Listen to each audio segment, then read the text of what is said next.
Since this new administration began, the implementation of the Contribution Subsidy Provider Program. Itong tulong na ibinibigay ng SSS ay napakalaking bagay sa lahat ng mga Pilipino ay makita nila yung benepisyo doon sa kanilang ibinabayad. And with programs like this, which are timely, which are sensitive, which are aware of the condition of our employees, that is then the SSS has much reason to celebrate its 65th birthday. Bago tayo magpatuloy, huwag kalimutang mag-subscribe sa aking channel.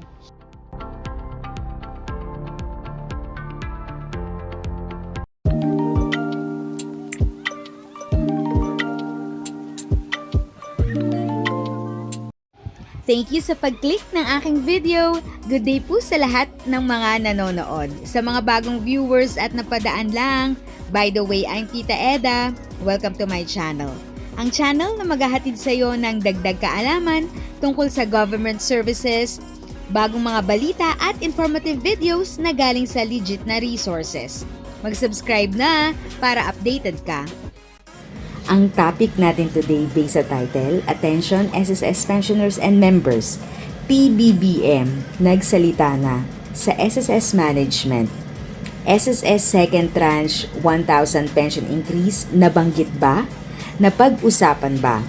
Kamakailan ay nag-celebrate ang SSS na kanilang 65th anniversary at naging panauhin ng ating mahal na Presidente Bongbong Marcos Jr. Atin pong panoorin na naging speech ng ating Pangulo. Panoorin at tapusin ang buong video para sa dagdag kaalaman. For more than 6 decades, the SSS has been a bastion of stability for every Filipino in the private sector. And the SSS has done this by empowering our employees with equitable and world-class protection, ensuring that they will have a safety net during life's most difficult moments. It is only fitting that as we look back at the rich history of the SSS, we highlight the achievements, your achievements, in expanding membership coverage, providing enhanced benefits, improving your service capabilities to your stakeholders, and all the other services and products that you provide. I, of course, commend the SSS for its hardworking officials that have been working. Many of you are, most of you are career officers and have been there from the very beginning of your professional careers, and the experience and the professionalism that you show is testament to that. You're hardworking, you are hardworking, your personnel have dedication in ensuring the institution's stability and reliability, and most importantly, the service that you provide to our people. You personify the essence of a government that is, at the end of the day, always ready, reliable, no matter what the circumstances. I, of course, ask you to keep up the good work. And I can see that the SSS still has within its DNA the continuing service that you are giving and the sensitivity that you show to the actual conditions of our people. I was reading a briefer earlier. You'll have to excuse me talagang kasi magka-birthday tayo ng SSS 1957 din ako yun. So, kaya marami na ako retirement benefit na pwedeng abangan. No, but I would like just to quote to it these programs that we have just begun since this new administration began, the implementation of the Contribution Subsidy Provider Program. Inaalalayan natin yung mga hindi masyadong makapagbayad at naghahanap tayo ng paraan para hindi naman sila na masyadong mabigat ang kanilang hinaharap na pangangailangan, especially during the pandemic. Also the scheme, the flexible payment scheme for fishermen and farmers.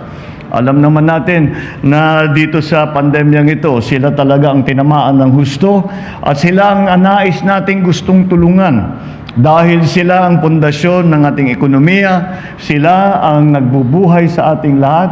Kaya't itong tulong na ibinibigay ng SSS ay napakalaking bagay, hindi lamang sa mga fishermen at saka mga farmers, kung hindi sa buong sa lahat ng mga Pilipino.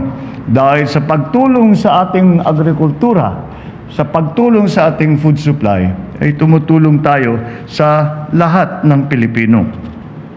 The other program that I took note of was a contribution penalty condonation program for business and household employers. Kailangan na kailangan nila ito. They needed this very much because alam naman natin kung ano yung mga naging sitwasyon ng ating mga employers. At to be fair to our employers in the private sector, ay talaga namang ay ginawa talaga nilang lahat na kaya nilang gawin para hindi bitawan yung kanilang mga empleyado, para kahit papano may maibigay, kahit kalahati lang nung sahod nila, maibigay nila, kahit food pack. So maganda nga itong naitulong natin sa kanila para naman ay gumaang na naman ng kaunti. And that is precisely the idea behind any insurance scheme. And that is exactly what SSS is supposed to do, provide these safety nets for our people. Not only during crisis like the pandemic or pagka may gera sa Ukraine, kung hindi yung pang-araw-araw na buhay ng ating mga private employees. At the other one that I wanted to take note of was a consolidated loan program with the condonation penalty. Ito yung ating ginagawa na para itong mga ganun din, hindi makapagbayad, ay ginagawa natin ng paraan so that the employers will still enjoy the benefits of the insurance system that we have put together and to which everybody contributes, and therefore dapat naman ay makita nila yung benepisyo doon sa kanilang ibinabayad. And with programs like this, which are timely, which are sensitive, which are aware of the condition of our employees, that is then the SSS has much reason to celebrate its 65th birthday, because the job that you have been doing continues to be of great value to our people. The job that you are doing is exactly the job that we had asked you to do, to provide the safety nets, to provide the guarantees for our people. When tragedy strikes, when crisis strikes, and when people are just going about their daily business. So I encourage you all to always embody excellence in all that you do and put the best interest of the Filipino people above everything else in your endeavors. I would likewise want to take this opportunity to congratulate the recipients of the Balikat ng Bayan Awards this year. Well done. Keep up the good work. Because of you, the SSS is able to carry out its mandate efficiently, smoothly, through the strong partnerships that you have formed with the agency and with your clientele. May this recognition inspire you and the others to work more, to work even harder with the government in order to uplift the lives of our citizenry. Of course, I express my gratitude to the members of the SSS for their hard work, their devotion, to their contributions to this institution. It is only fitting that this year's theme puts great emphasis on this simple yet important act, as it is through this that the SSS becomes a force that makes a difference in nation building and ensures that every Filipino contributor can reap the benefits of their labor well into the future. As your president, I assure you that I commit myself to every initiative that will improve the efficiency and productivity of the SSS and thereby improve the lot and welfare of our people. The SSS critical role in strengthening our country's social protection is more crucial now more than ever.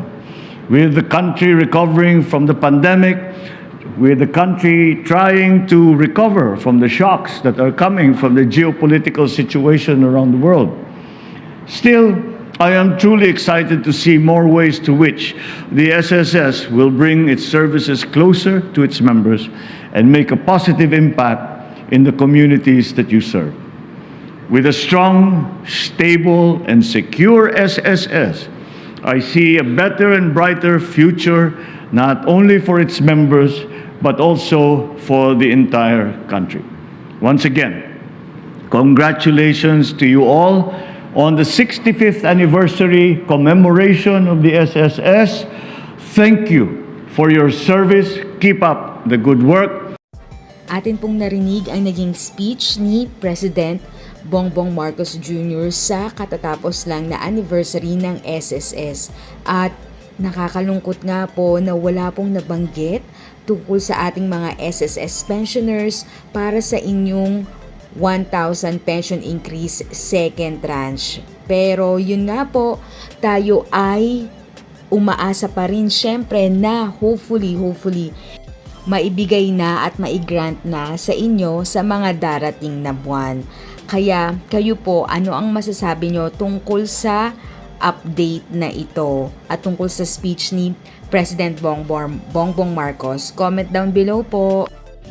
If sa tingin mo natulungan ka ng video ko na ito, nakasave ka sa oras mo, you can click yung gift button at any amount or points ay malaking help sa pag-grow ng channel ko. Yun lang po muna ang aking update. Sana ay nakatulong na dagdag kaalaman ang aking share today. Ang goal ng aking channel ay mag-create ng awareness. Kung ganitong mga topic ang gusto mo, panoorin mo ang mga videos ko na ito.